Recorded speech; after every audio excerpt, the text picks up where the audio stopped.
ऐसी बुढ़िया कोई या रब मुझे ऑफर कर दे, ऐसी बुढ़िया कोई या रब मुझे ऑफर कर दे, अपनी हिकमत से जो एक माँ हमें फादर कर दे। ऐसी अनमोल सिफत वाली हो दुनिया देखे, ऐसा चूसे वो मुझे चूस के झांखर कर दे। ये बात जानता जो मेरे आसपास है, ये बात जानता जो मेरे आसपास है, मेरी गिजा ही मिर्च मसाला खटास है। उर्दू से दूर रहता हूँ महफूज इसलिए, रोगी जो मैं शुगर का हूँ इसमें मिठास है।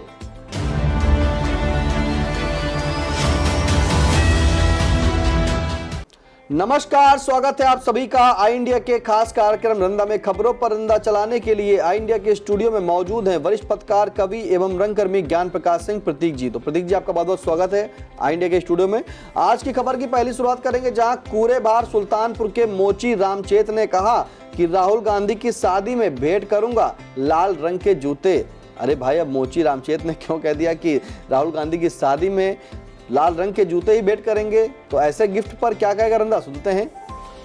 रामचेत जी, आप राहुल बाबा को अवध जूते भेंट करें, ये उन्हें शादी में नहीं बल्कि शादी के पहले ही भेंट कर दें तो और अच्छा रहेगा। हो सकता है कि तुम्हारे लाल जूते न मिलने के वजह से उनकी शादी की बरकत रुकी हुई हो। जब लाल कपड़े देखकर सांड पूरे जोश में भरकर उछल कूद करने लगता है तो राहुल जी लाल जूते देखकर क्या शादी के लिए जोशो खरोश में मचलने नहीं लगेंगे? जूते के साथ उन्हें लाल रंग का कपड़ा कतई नहीं देना, क्योंकि लाल कपड़ा देखकर जब ट्रेन रुक जाती है तो कहीं उस कपड़े के वजह से उनकी शादी न रुक जाए। वैसे अभी राहुल बाबा की शादी की उम्र ही कितनी है, अभी तो वो गभुआरे बच्चे की तरह हैं। इसीलिए उनकी मोहब्बत की दुकान खोलने पर भी कोई शादी के लिए बाला सुंदरी पटी ही नहीं। रंदा ने सुना है कि एक आदमी अपनी 25 साल की उम्र में पहली शादी की, फिर उसने अपने जीवन में हर साल एक शादी अर्थात अपनी 87 साल की उम्र तक 62 शादियाँ की। वो हर साल शादी करता और पिछले साल की गई महिला से शादी का तलाक ले लेता। उस बूढ़े के पास धन संपत्ति अधिक थी, इसलिए उसकी शादी हर साल हो जाती। एक बार उससे रंदा जैसे एक व्यक्ति ने पूछा कि जनाब, आप हर साल अपनी शादी क्यों करते हैं?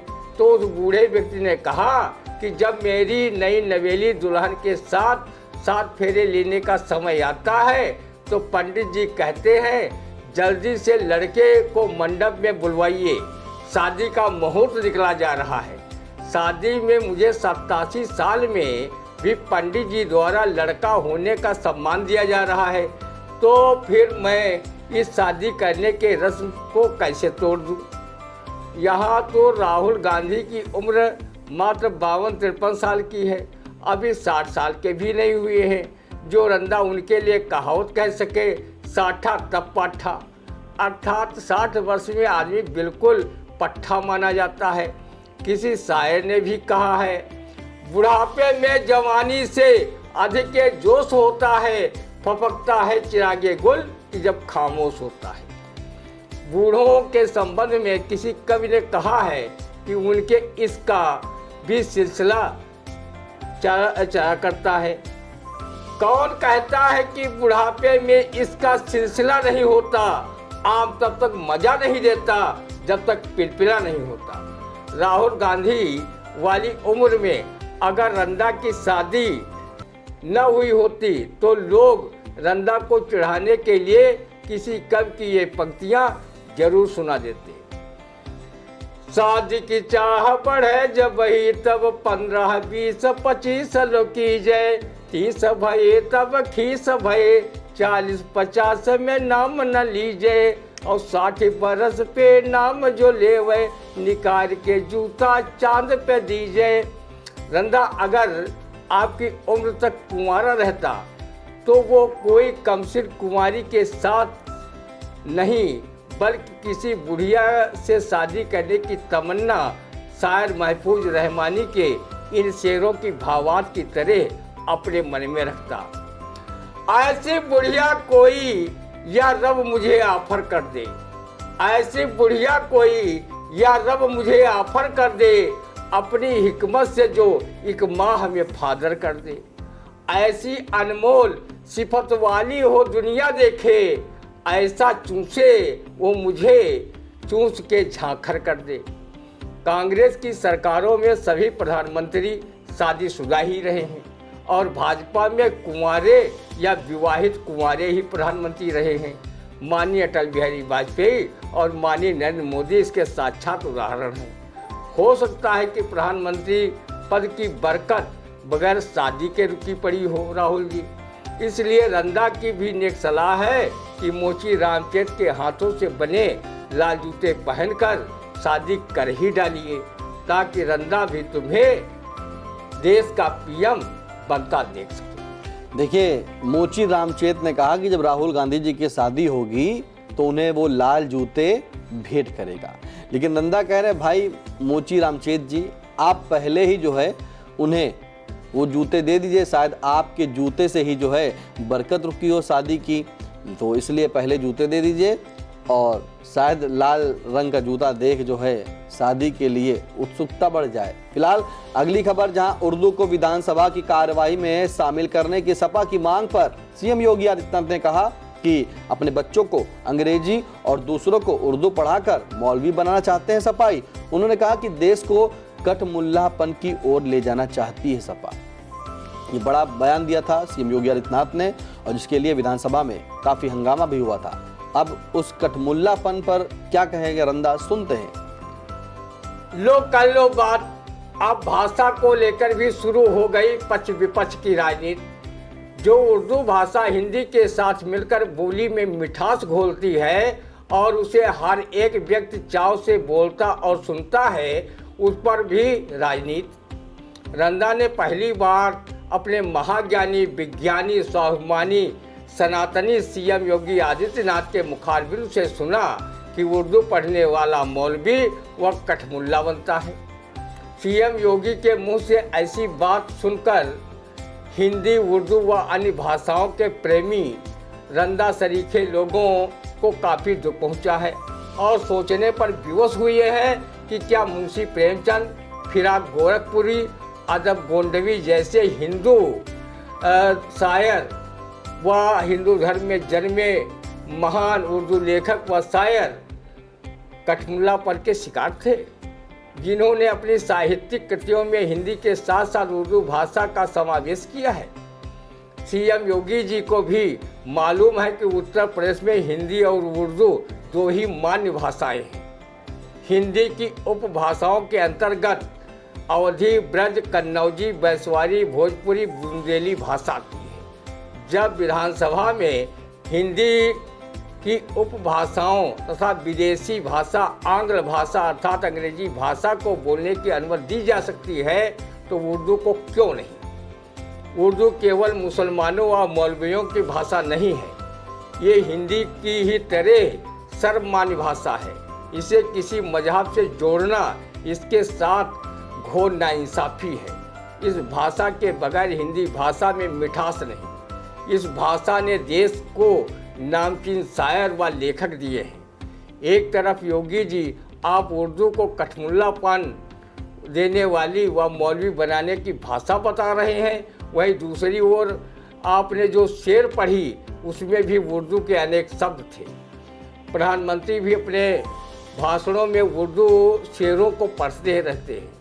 देश की आज़ादी के समय इंकलाब जिंदाबाद व जय हिंद का नारा दिया गया था, वो भी उर्दू भाषा के ही शब्द हैं। उर्दू को बढ़ावा देने वाले शायरों ने भी कभी हिंदी का विरोध नहीं किया। उन्होंने हमेशा उर्दू को हिंदी की छोटी बहन बताया। शायर महफूज रहमानी ने अपनी शेर में इस बात की तस्दीक भी की है। हिंदी उर्दू रात दुलारी, दोनों बहनें जान से प्यारी। महफूज आज एक कह दो सबसे, हिंदी हमारी, उर्दू हमारी। जो लोग उर्दू पढ़ने लिखने से दूर रहते हैं, उन पर शायर महफूज रहमानी ने ये व्यंग कसा है। ये बात जानता जो मेरे आसपास है, ये बात जानता जो मेरे आसपास है, मेरी गिजा ही मिर्च मसाला खटास है। उर्दू से दूर रहता हूँ महफूज इसलिए, रोगी जो मैं शुगर का हूँ, इसमें मिठास है। विधानसभा में उर्दू भाषा बोलने को लेकर उसे कठमुल्लापन को बढ़ावा देने व मौलवी बनाने की भाषा योगी जी बता रहे हैं, जबकि देश के प्रथम राष्ट्रपति व कानूनविद डॉक्टर राजेंद्र प्रसाद ने कहा था, हिंदी की होड़ आंग्ल भाषा के साथ है, किसी अन्य प्रांतीय भाषाओं व भारतीय भाषाओं के साथ नहीं। घर की खाड़ खुरखुरी लागे, बाहर का गुड़ नीका की कहावत सिद्ध करने वाले हमारे सीएम योगी आदित्यनाथ जी अगर इतने बड़े हिंदी प्रेमी हैं, तो विश्व में चौथे स्थान पर बोली जाने वाली हिंदी भाषा को अभी तक देश की राष्ट्रभाषा क्यों नहीं बनवा पाए, जबकि हिंदी भाषा को विश्व में 75 करोड़ लोग बोलते, लिखते, पढ़ते व समझते। हिंदी दिवस व अन्य साहित्यिक मंचों पर कवियों, साहित्यकारों व साहित्यानुरागियों द्वारा हिंदी को राष्ट्रभाषा का दर्जा दिए जाने की मांग उठती रहती है, लेकिन उनकी ये मांग अभी तक ढाक के 3 पात ही सिद्ध हो रही है। रंदा तो अपने इन दोहों के माध्यम से हिंदी को राष्ट्रभाषा का दर्जा दिए जाने की मांग न जाने कब से कर रहा है। अगर राष्ट्र का चाहते हर विध से उत्थान, सबसे पहले कीजिए हिंदी का सम्मान। प्रांतीय भाषा अंग है, हिंदी भाषा प्राण, इसके बिन संभव नहीं जन जन का कल्याण। आदरणीय योगी जी हिंदी की उपभाषाओं में अवधी, ब्रज, बुंदेली, भोजपुरी को विधायी काम काज में प्रयोग करने की विधानसभा में बात कही है, स्वागत योग्य है। रंदा जनहित में जानना चाहता है कि हिंदी की उपभाषा अवधी, ब्रज, बुंदेली, भोजपुरी, बैसवारी, कन्नौजी, मैथिली को संविधान की 9वीं अनुसूची में अभी तक शामिल क्यों नहीं करवाया, जबकि केंद्र में आपकी ही पार्टी की सरकार है। जब विधानसभा में हिंदी की इन उपभाषाओं को बोलने की अनुमति दी है, तो इन्हें लगे हाथ संविधान की 9वीं अनुसूची में भी शामिल करा देते तो रंदा आपका शुक्रिया तहे दिल से अदा करता। आदरणीय योगी जी, हिंदी और उर्दू उत्तर प्रदेश की मान्य भाषाएं हैं, तो आप सीएम रहते एक भाषा का सम्मान और दूसरे का अपमान कैसे कर सकते हैं? हिंदी उर्दू दोनों भाषाएं उत्तर प्रदेश के जनमानस के दिलो दिमाग में रची बसी हैं। आम नागरिक इनमें से किसी भी भाषा का कभी विरोध नहीं किया। योगी जी वोट बैंक प्राप्त करने के मुद्दे बहुत से हैं, कृपा कर उर्दू भाषा को तो बख्श दीजिए। रंदा जैसे करोड़ों लोग वैसे ही धर्म जात की राजनीति से उब चुके हैं। ईश्वर ने आपको सीएम के पद पर बिठाकर जो जनसेवा का अवसर दिया है उसे करो। इतिहास जनसेवा करने वालों को ही स्वर्ण अक्षरों में लिखे जाने का अवसर देता है। हिंदू मुस्लिम की राजनीति करने वाले नेताओं को रंदा किसी कवि की इन काव्य पंक्तियों से जवाब देता है। मंदिर में दाना चुगकर चिड़िया मस्जिद में पानी पीती है। मैंने सुना है राधा की चुनरी कोई सलमा बेगम सीती है। एक रफी था महफिल महफिल रघुपत राघव गाता था। एक प्रेमचंद बच्चों को ईदगाह सुनाता था। कभी कन्हैया की महिमा रसखान सुनाई देता है। और को दिखते होंगे हिंदू और मुसलमान, मुझे तो हर शख्स के भीतर इंसान दिखाई देता है, क्योंकि न हिंदू बुरा है न मुसलमान बुरा है, जिसका किरदार बुरा है वो इंसान बुरा है। सनातनी संस्कृत के अग्रदूत सीएम योगी जी, आपके ही शासन में न जाने कितने संस्कृत के विद्यालय अनुदान की राह देखते देखते बंद हो गए। बहुत से संस्कृत विद्यालय कागजों पर संचालित हैं। संस्कृत विद्यालयों के आचार्य शिक्षकों की आर्थिक हालत दयनीय है। संस्कृत विद्यालयों का यही हाल रहा तो आगे चलकर सनातनी धर्मशास्त्रों में वर्णित श्लोकों व मंत्रों का उच्चारण करने वाला ही कोई नहीं मिलेगा। उर्दू कठमुल्लों की भाषा बताने से पहले सनातन की देवभाषा संस्कृत पर ध्यान देने की आवश्यकता है। तमिलनाडु में सिर्फ एक अखबार संस्कृत में छपता है। यूपी में संस्कृत में कोई बड़ा अखबार नहीं छपता, जो दुर्भाग्यपूर्ण है। शायर महफूज रहमानी ने उर्दू भाषा को पढ़ने की अपील अपने इस शेर से की है। मैं नहीं कहता कभी तुम एक करो या ओ करो, जान दे तुम पर कोई या जिस पे चाहे तुम मरो। आरजू है बाप दादा का लिखा बस पढ़ सको, इसलिए कहता हूँ ऐ बच्चों मेरे उर्दू पढ़ो, ऐ बच्चों मेरे उर्दू। मैं नहीं कहता कभी तुम ये करो या वो करो, जान दे तुम पर कोई या जिस पे चाहे तुम मरो। आरजू है बाप दादा का लिखा बस पढ़ सको, इसलिए कहता हूँ ऐ बच्चों मैं मेरे उर्दू पढ़ो। देखिए, जिस तरह से समाजवादी पार्टी के राष्ट्रीय अध्यक्ष अखिलेश यादव ने विधानसभा में कहा था कि उर्दू का इस्तेमाल होना चाहिए, उसी तरह सीएम योगी आदित्यनाथ ने विधानसभा में इसका कटाक्ष किया और उन्हें रोका कि सपा जो है यानी कि समाजवादी पार्टी जो है वो उर्दू पढ़ाकर लोगों को मौलवी और कठमुल्ला बनाना चाहती है। अब उसी बयान और राजनीति पर जो है चर्चाएं चलती हैं, तमाम सोशल मीडिया पर पोस्ट होती हैं, एक दूसरे पर वार होते हैं, शब्दों के बाढ़ चलते हैं। अब उन बाणों पर अंदर ने कहा है कि ठीक है, आप जो कहें वो सही, लेकिन आप जो हैं उत्तर प्रदेश के मुखिया हैं, आप जनसेवा में करें, क्योंकि जनसेवा ही जो है स्वर्ण अक्षरों में आपके कार्यों को दिखते हैं और वही आपको याद भी करेंगे। लेकिन जिस तरह से बताया गया कि प्रधानमंत्री नरेंद्र मोदी भी जब कोई शेर पढ़ते हैं तो उर्दू उसमें शब्द होती है, यानी कि उर्दू भाषा होती है। आप भी जब कोई शेर पढ़ते हैं तो उसमें भी उर्दू भाषा का प्रयोग होता है। फिलहाल हिंदी भाषा की जो उपभाषा है उसे भी जो है अब लाइए, उसको जो है संविधान की सूची में उसको भी स्थान दीजिए, जैसे ब्रज हो गई आपकी, और कहें तो भोजपुरी हो गई, कई उपभाषाएं जैसा भी रंदा ने बताया। फिलहाल जिस तरह से राजनीति अब शब्दों पर चल रही है, भाषाओं पर चल रही है, तो वो भी ठीक नहीं है। भाषा कोई राजनीति का मुद्दा नहीं है, वोट बैंक नहीं है। लोगों को विकास चाहिए और यकीन मानिए उत्तर प्रदेश में जिस तरह से आप विकास करेंगे, लोगों को रोजगार मिलेगा, लोगों की समस्याओं का समाधान होगा। कई घर ऐसे हैं जहां पर आज भी खाने के लिए खाना नहीं है, रहने को मकान नहीं, चाहे जितने पीएम आवास बन जाए, जितने कुछ हो जाए, लेकिन फिर भी अभी भी बहुत ऐसे गांव हैं जो दबे कुचले पूरे लोग वहां पर रहते हैं। और उत्तर प्रदेश में क्या, सीतापुर की बात कर लेते हैं, गांजर क्षेत्र ऐसा है, जब बाढ़ आती है वहाँ पर तो उनके पास खाने के लिए कुछ नहीं होता। उनकी जो फसलें होती हैं, जहाँ वो उगाते हैं राशन पानी अपना खेती, वो भी नहीं बचती है। मकान तक का जो है उन्हें, उनके आसियाने खुद हट जाते हैं, छप्पर नदी में बह जाते हैं। खाने के लिए हालात ऐसे होते हैं कि वो आटे की लोई बनाकर जो है आग की भौरी में, आँच में उसको तापते हैं और प्याज के साथ खाते हैं। ऐसे हालात है तो विकास की तरफ बढ़िए, भाषाओं की राजनीति ना हो। फिलहाल अगली खबर, जहां कांग्रेस के वरिष्ठ नेता व पार्टी की ओवरसीज इकाई के प्रमुख सैम पित्रोदा ने कहा कि चीन हमारा दुश्मन नहीं है। उन्होंने ये भी कहा कि चीन से खतरे को अक्सर बढ़ा चढ़ाकर पेश किया जाता है। अब देखिए, सैम पित्रोदा ने कह दिया कि चीन से कोई खतरा नहीं है। चीन का जो मकसद है वो क्या है उस पर रंदा बताएगा, लेकिन फिलहाल जो कांग्रेस के वरिष्ठ हैं उन्होंने यही कह दिया।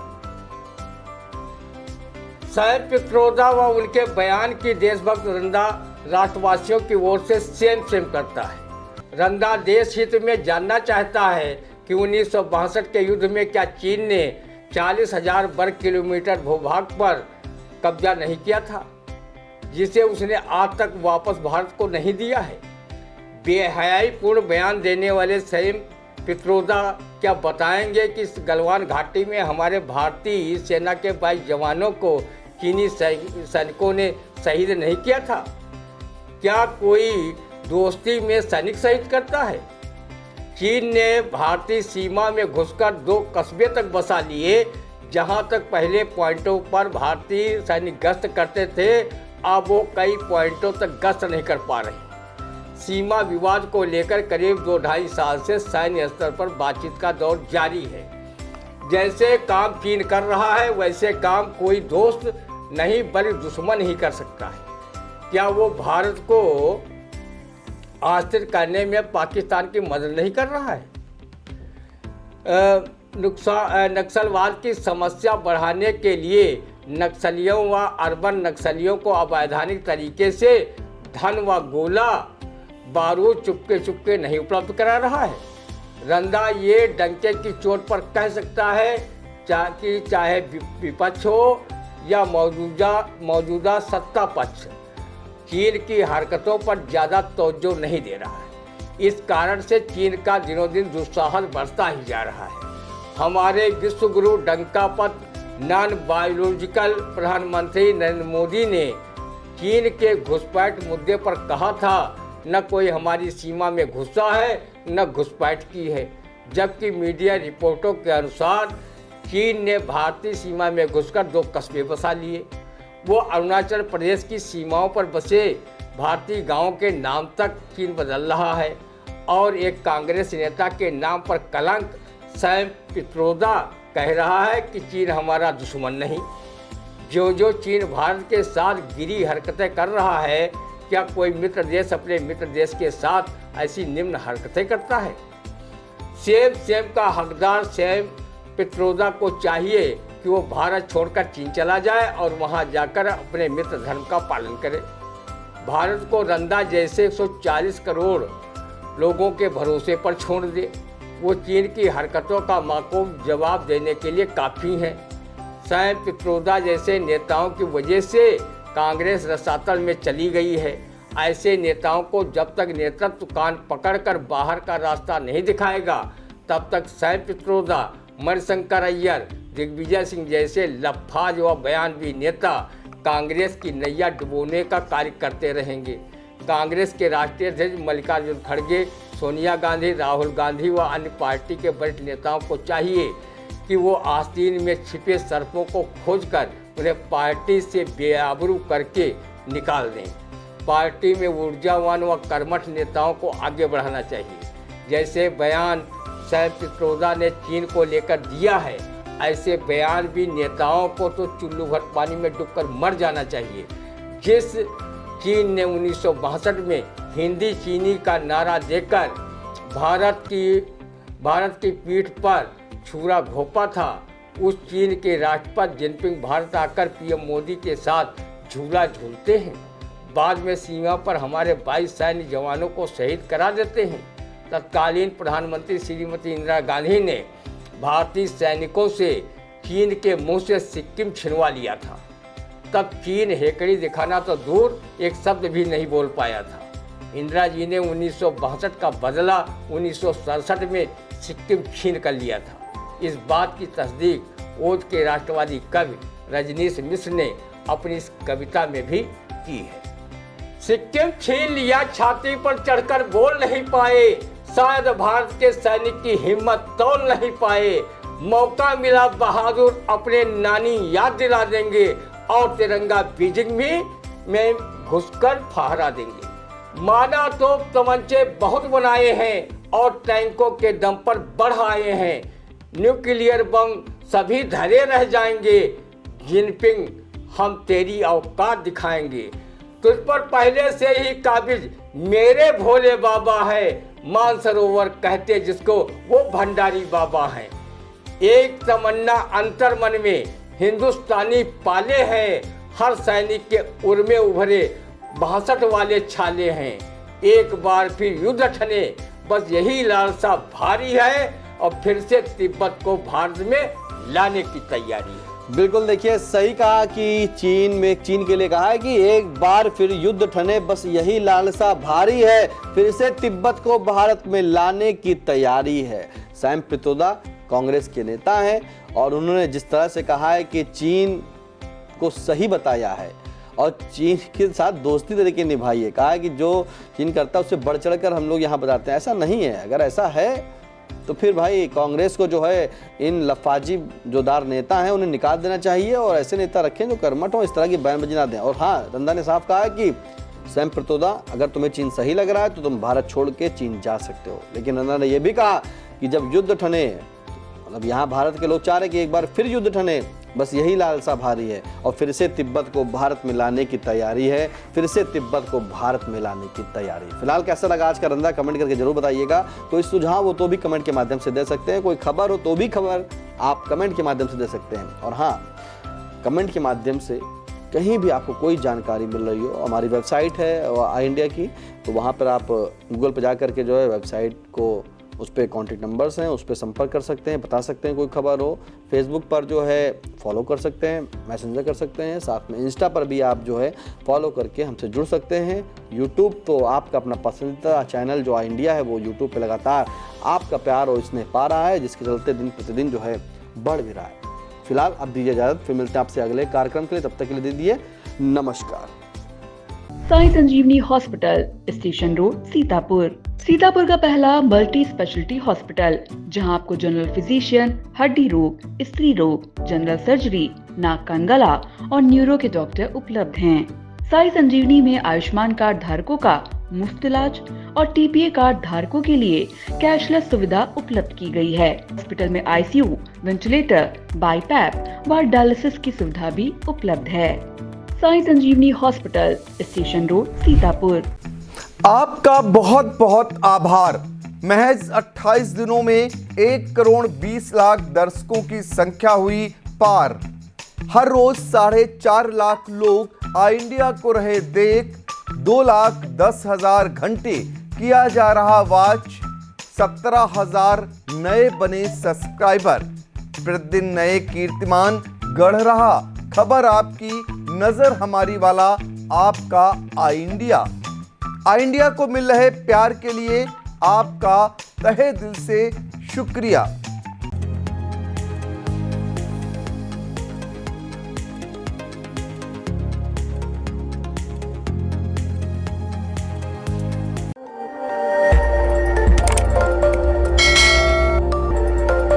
खबर आपकी, नजर हमारी।